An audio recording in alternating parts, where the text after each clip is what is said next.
argument from Dan Richard, founder of the Committee of Safety. The Supreme Court this summer issued multiple landmark cases, including what might be the most dramatic of all, the EPA case. This case has gone underreported as its opinion in West Virginia v. EPA will have far-reaching effect on all federal agencies. Administrative and environmental lawyers have said this ruling is likely to open the door for more aggressive challenges to federal regulations at any agency. In light of this opinion, how will you work to get and keep federal agencies under control, and which agencies, if any, do you feel need your immediate attention? And this one goes, we started with Swan on the last one, we go to Bruce. Yeah, my position is very simple. We don't need most of these agencies. It is a completely imploded, absolutely out of control administrative state. It's not part of our Constitution, it's not part of our system, and it has no place in America. And we are facing a lot of this kind of thinking is based on a world that's gone now. Our world is changing very radically right now. And there are powerful forces trying to follow a model of China with more central control, more government involvement in our lives, more of an administrative state. We see it every day in any kind of regulation. Everybody in this room is probably affected by government regulations every day in their lives and business. We need to have the entire thing collapsed. We need to have every single one of these agencies reduced in their power and scope and size and the spending that they're robbing from the American people to pay for, to then come into their lives and businesses and homes and bother them. We got to eliminate the entire thing. Absolutely. Can you, if you had to put one agency at the top, this is the one I'm gunning for when I get down there, who would it be? Like I said at the last debate, BlackRock. But as far as other agencies, the Department of Education, the Department of Agriculture, the EPA, the FBI, the list goes on and on. IRS, we shouldn't be adding to the IRS. The list goes on and on. All right, thank you, Bruce. Yeah, this, in my opinion, was a landmark decision and didn't get much attention because of the Roe v. Wade decision, but this was huge because these federal agencies have been doing this for far too long. When you talk about the swamp, this is the swamp. It's the bureaucrats who think they have the authority to make all of these rules and all of these regulations despite not having given the power by Congress. But this is another example where Congress has given its authority away and hasn't taken it back, and that's what we need to do in the future. I witnessed this stuff firsthand in Londonderry, trying to get development done and having to go through so many different environmental regulations. Exit 4A, we went through an environmental impact study that took 5 years to get done. That shouldn't be allowed. Those studies should be capped at most a year. Pentonville Road, the same thing. All of that huge development up by the airport, we were almost shut down because we had to save the white cottontail rabbit. If you Google Kevin Smith and cottontail rabbit, you'll find where I created a bunny habitat just so we could bring in 2 million square feet of development. And sorry if you have so many rabbits in your backyard now, they do really breed a lot. This statement is true. All right, Don, you're Well, thank you. So, thank you. 450 departments and agencies in the federal government, 2.9 million unelected bureaucrats with little restraint and accountability, 175,000-page register that regulates every single aspect of our lives. That's got to go. The whole damn federal government needs to be audited and needs to be reduced. Big time. What are you talking about here? We got unlimited government. I have 6 agencies that are on my list in priority. Let's hear 'em. Energy, the EPA, Homeland Security, the IRS, the Federal Reserve, and the Department of Education. We're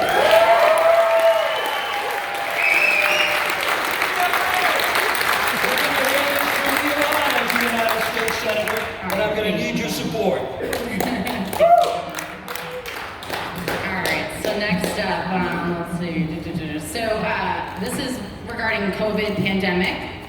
Big pharma, big tech, and big media jointly censored doctors that tried to speak up about effective COVID treatments and vaccine adverse reactions, putting profits over people and depriving many Americans of informed consent.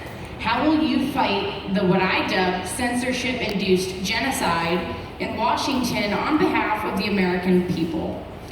And this one we start with Kevin. Yeah, I've already said it. We need an investigation into the origins of the coronavirus and all of this misinformation that was spread around it, right? We need to have investigations and hearings with Tony Fauci there, so we can finally demand answers and get answers from him on what his role was, especially with Big Pharma. But at the same time, we need to fight these tech companies that have a monopoly right now. Folks like Mark Zuckerberg that are just making a lot of censorship policies for the rest of us. All of this stuff needs to be deeply investigated. And this is something our Senator, Maggie Hassan, hasn't done for us. She's been completely absent on us for all of these issues.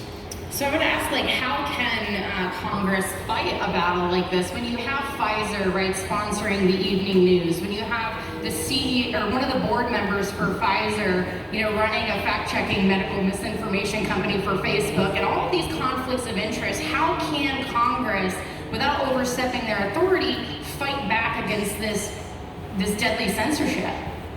Well, there has to be transparency in all of it. There has to be. And there has to be people, Republicans, and hopefully Democrats, with a spine, with a backbone, willing to ask these tough questions. You know, we ought to see, and you can go on and look, but it's so complicated to do it. Who of these companies are giving to which politicians? You know, I haven't gotten any PAC money in my particular campaign, so I'm not getting any money from these corporations. I don't know if that's news to you, Well, no. thank you, Kevin. But you can look at my FEC filing. But that's one thing we have to do. You know, we have to have transparency in the whole process. Thank you. Don, same question for you. Like, what are you gonna do if you go down to Washington to fight this corruption, this conflict of interest, and this deadly censorship? Well, it's what I'm doing right now. Right? Since 8 November 2020. And it's exactly what I'm doing. I don't take their money, and when they come in my office in Washington, D.C., I'm gonna kick them the hell out. That's what you gotta do. You gotta start being tough. Section 230 needs to go away. Big tech, get rid of it. Right? Don't give them that protection. You cannot censor the President of the United States on any platform in a free society. Period. Period. Matter of fact, you shouldn't be able to raid a former president's house at any time.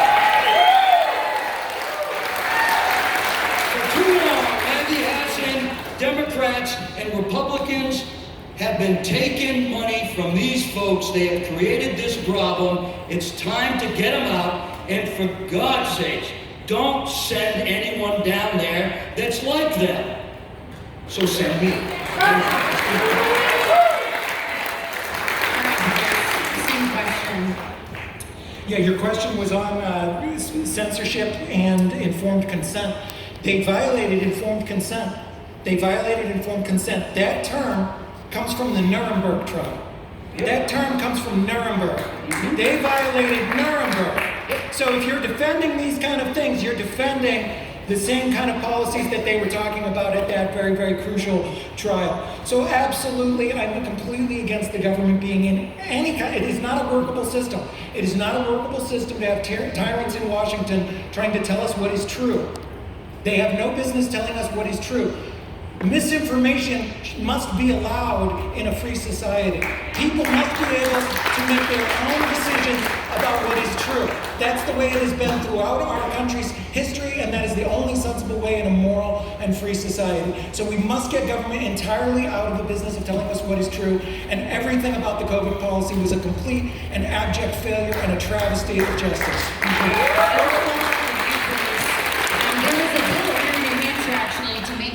Available over the counter. I actually testified on that bill, and so did Dr. Paul Merrick, but it passed the House, passed the Senate. Governor Sununu decided to veto it for whatever reason. So is there any like time where the federal government in a situation like that should be stepping in to sort of pick up where the state's not doing what they should be? Like, could as a member of Congress, would you support a nationwide, bill to make ivermectin available over the counter? I'd support everybody putting anything in their body that they choose to, and not having the government force them to put anything in their body that they choose to. I don't want to second guess and pick this drug or that drug. That's exactly the kind of tyranny and meddling and nanny-state kind of thing that we have down in Washington. They need to be entirely out of it. We're adults, let people do what they choose to.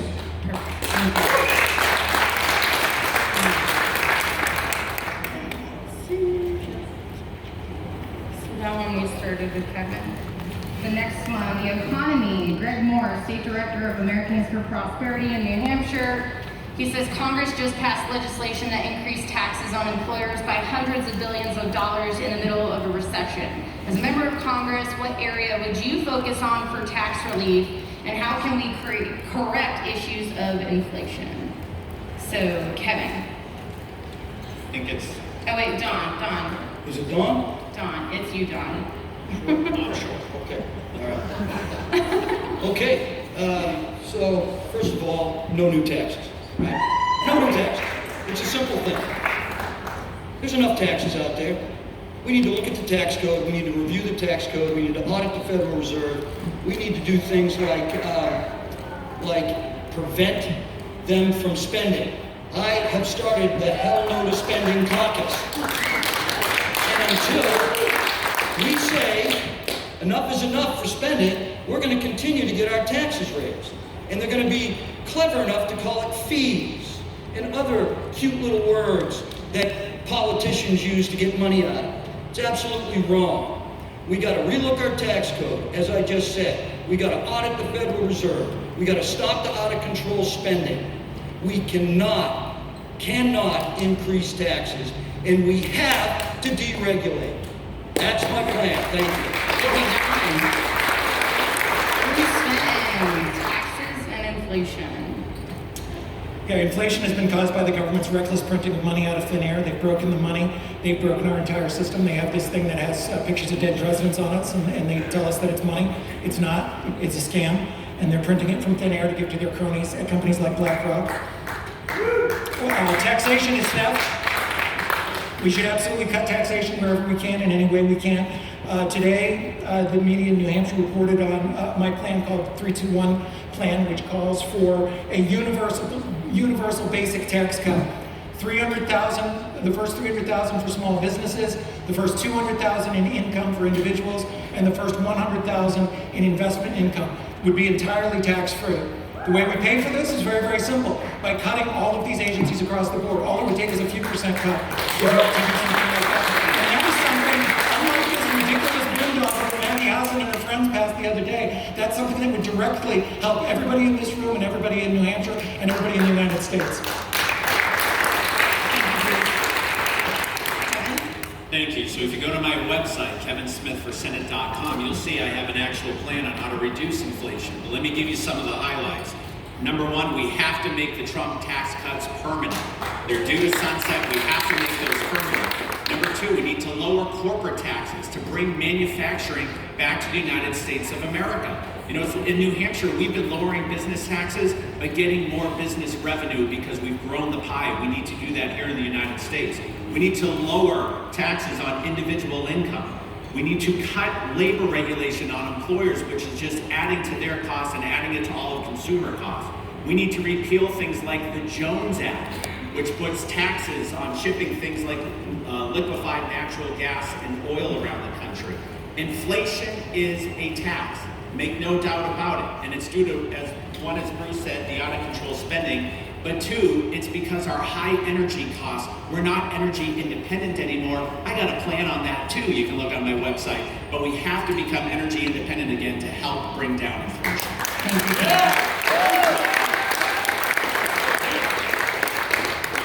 All right, so Bruce, you get this next one, and I think I already know where you stand. What role, if any, should the federal government play in education? And follow up, how do you plan to fight a Department of Justice that labels parents showing up to school board meetings as domestic terrorists? Well, I went with my sons here and family to 8 school board meetings. I was removed by police 5 times. So that's as far as the Department of Education Department of Justice should be fought, and I'm a fighter. Joe Biden wants to eliminate the filibuster. The world record in the Senate is held by Strom Thurmond. Senators have been trying to break that since 1957. I wanted to see if I could do it, so 3 weeks ago in Manchester, I had a hotel open to the public. I let anybody in and took questions unfiltered. I made it past his 24 hours. I made it 33 hours and 19 minutes, nonstop. And that's exactly the kind of fighting that I would do down in Washington, D.C. I'd fight tooth and nail against the Department of Justice and to abolish things like the Department of Education and have them stop harassing parents or calling us terrorists. Thank you. That federal government should play no role. We don't need the Department of Education. What we need to do is return education to the parents. That's where it first belongs, right? And Maggie hasn't, well, I call her Maggie hasn't, she hasn't been fighting for parental rights and education for us. But it needs to be returned to the parents and the local districts. Again, that's what is wrong with all of these federal agencies. If they have too many tentacles into our lives right now. And we don't need this one-size-fits-all policy coming out of the Federal Department of Education, which, by the way, is just kowtowing now to the teachers' unions and pushing their woke socialist agenda on all of the local districts. It needs to end. It needs to stop. Give the power back to the local districts. Give it back to the state government as well. And by the way, can you imagine if Merrick Garland had actually gotten on the Supreme Court? He needs to be fired. Once and for all. The guy who called parents domestic terrorists, we're supposed to believe him that he had good reason to have a warrant to raid Mar-a-Lago? What a bunch of malarkey. Thank you, Kevin. Thank you. Well, we all know public education is failing us, yet where the majority of our property taxes go to funding education, it's terrible. I was one of the founding members of the SAU 16 Parents and Grandparents Task Force, and that's what it was, a task force. I got censored by the school board, but they thought twice about removing me physically. So, there you go. Local level is the key. We got to win back our school boards, and we got to make sure that we invest in that. And if we win back our school boards, we can go a long way in changing education, parents' rights, getting the unions out of our classroom, empowering our teachers, and for crying out loud, getting CRT and gender training and all that other stuff that doesn't belong in our classroom, that's corrupting the minds and creating mental health crises for our children. This must stop, and I will work to do that.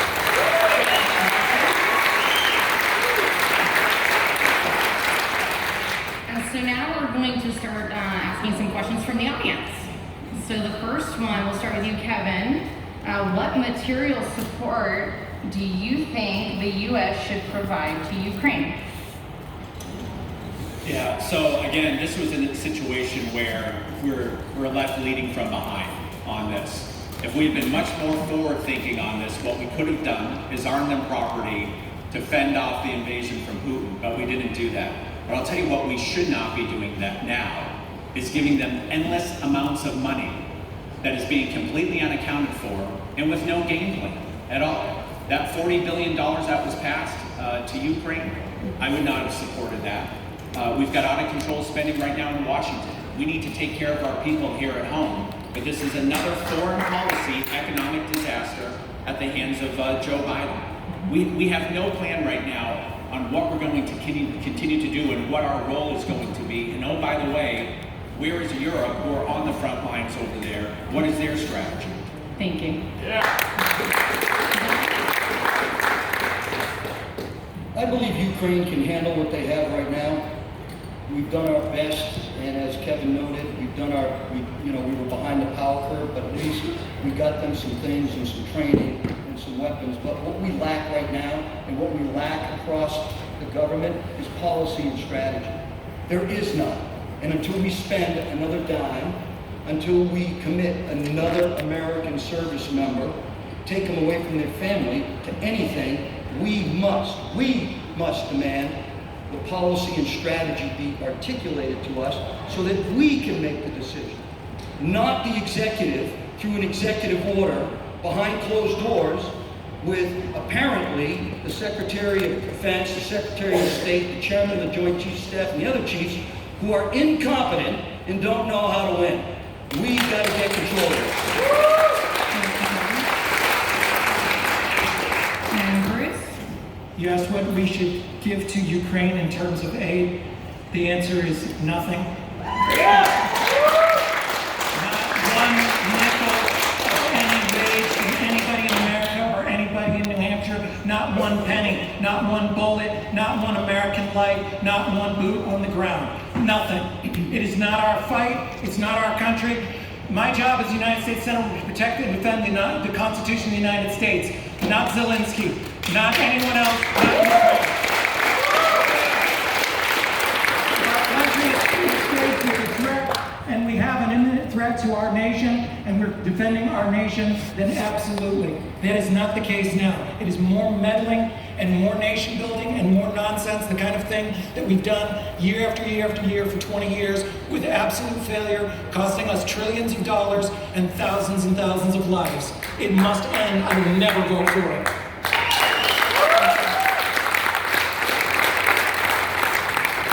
So this next one from the audience says, have you